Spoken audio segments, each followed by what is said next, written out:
Hello friends, in last class we have started the discussion on IoT application transport methods, and as we have seen there are four IoT application transport methods, and amongst those four we have discussed first one, that is application layer not present. Now today we are going to start with the second one, which is a SCADA protocol.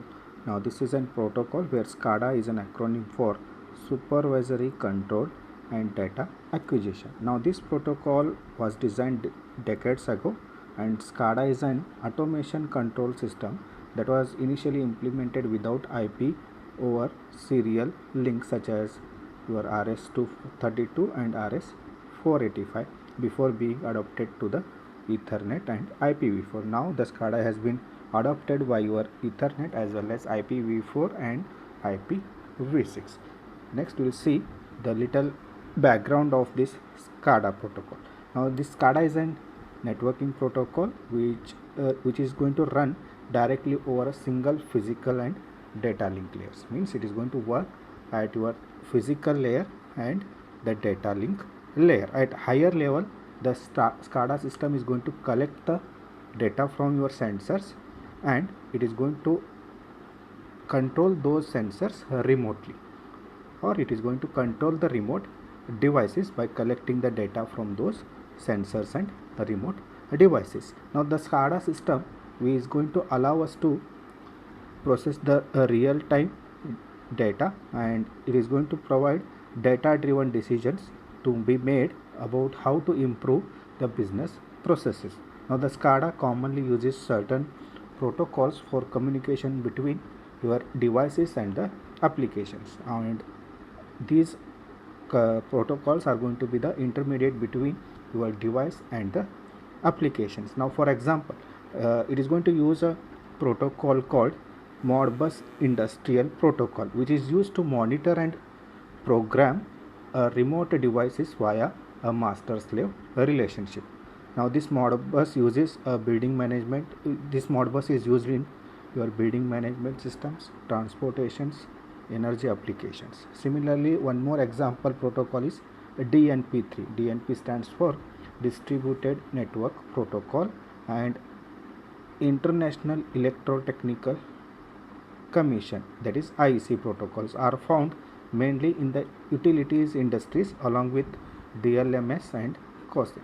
And one more protocol is ANSI C12 for advanced meter reading. Now if you have seen the current bill meters, those are using this ANSI C12 for reading your meter reading, which will generate the automatic bills for your current.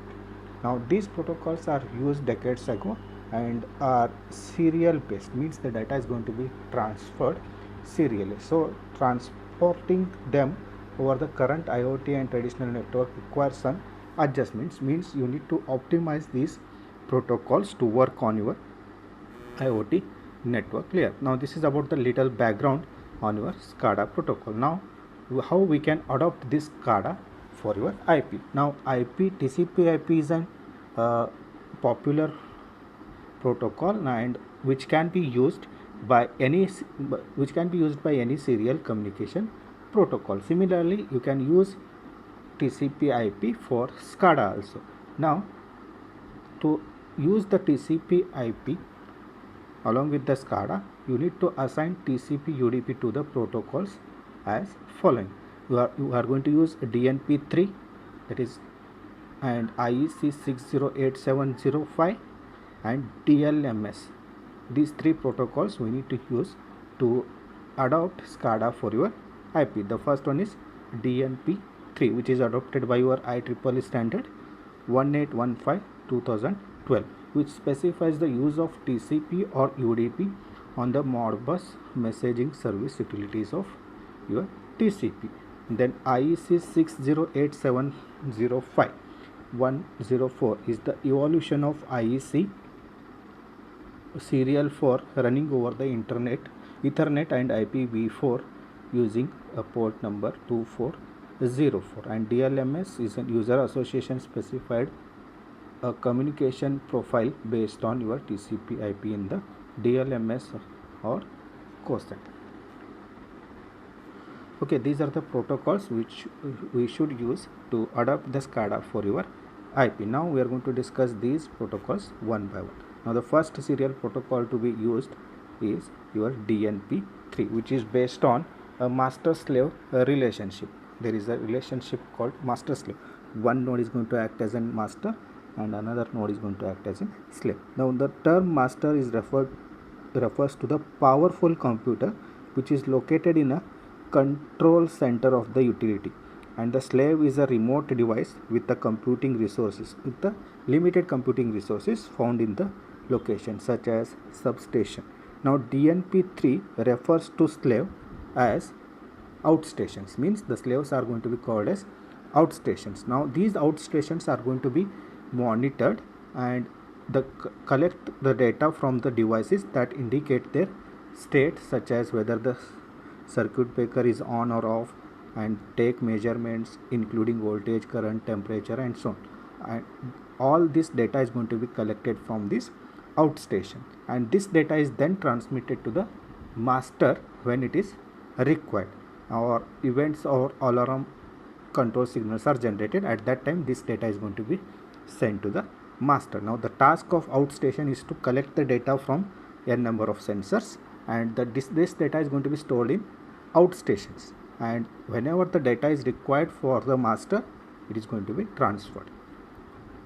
Okay, this is how you can adapt SCADA for IP using a DNP3. Now we will see the block diagram or the layer structure of this adaptation, that is protocol stack for transporting serial DNP3 SCADA over IP. It means you are going to use SCADA over your IP with the help of DNP3 protocol. Now the above three layers are the DNP protocol layers, and the bottom three layers are the IP layers. Now the connection between your IP layers and the DNP protocol is made with the help of your connection management. Now the task of connection management is to provide the connection between DNP3 protocols and the IP protocols. Now the master side is going to initialize the connections by performing a TCP active open. The master is going to initialize the connection by performing a TCP active open. Then the outstation listens for that connection request by performing a TCP passive open. Then master stations may pass the multiple DNP3 data link layer frames from a single UDP datagram, and it can access the data from your outstation.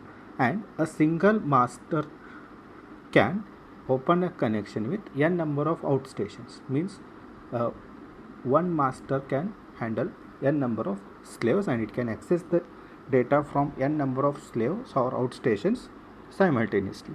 This is how the adapting SCADA for IP works. Thank you.